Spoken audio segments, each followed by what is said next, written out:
Power Up Suits, and welcome in to the first video for House Party Protocol. My name is Will, and today I want to talk to you about getting into Marvel Crisis Protocol.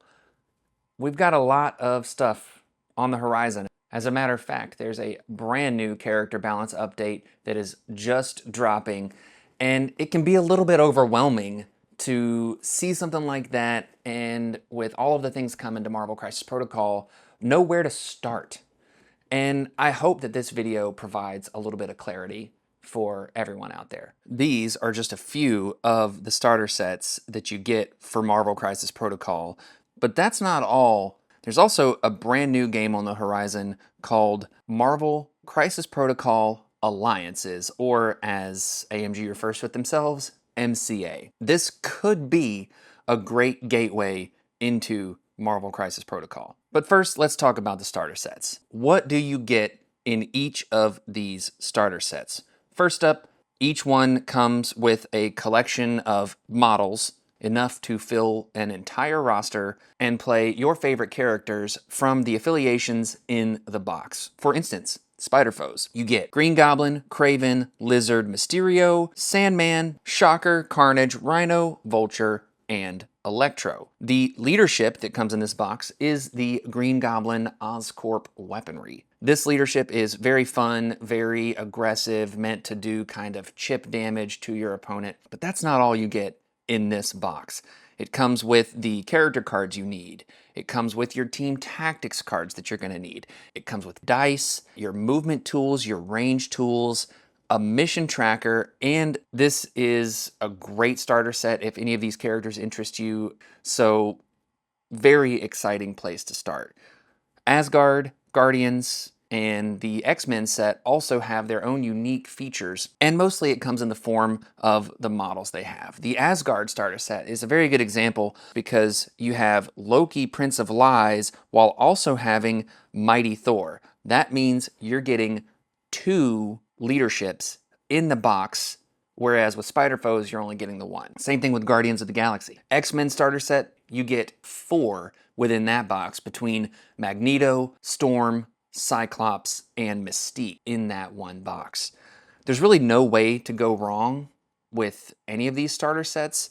And then we take a look at something like Marvel Crisis Protocol Alliances, or MCA. Using that as a foundation to get into Marvel Crisis Protocol means you get a complete board game experience that you can maybe play with your children or play with other people that have been a little bit hesitant to dive into the hobby side of the game, and the tabletop wargaming thing might scare them off a little bit.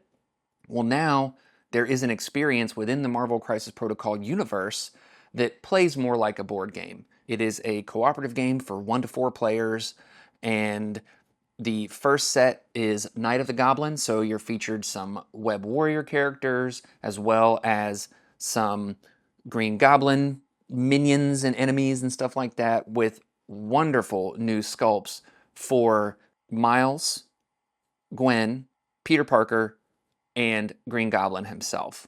And all of these models are designed to be as easy to assemble as possible using AMG's brand new fast assembly system. Basically, everything is push fit, and I'm not the world's greatest hobbyist, but they look pretty darn good for being push fit models. So a great way to get people into the hobby.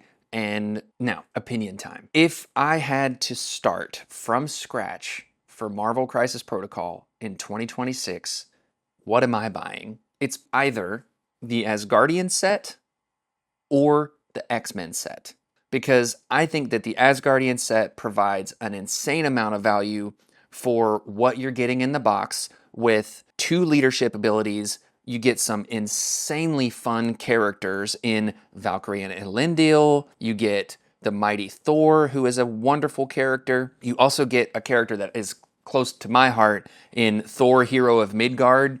He's basically Avengers Infinity War when Thor comes through the Bifrost and just starts blasting everything in Wakanda.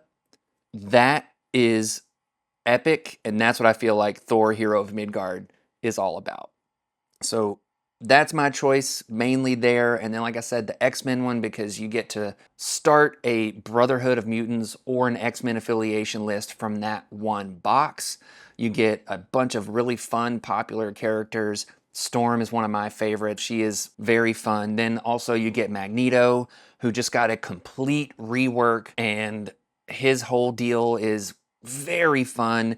You can throw a bunch of terrain, make the board that started looking awesome into a barren wasteland as your opponent's bodies are scattered on the ground. It's just great. I love it, and I think you can't go wrong with either of those two boxes.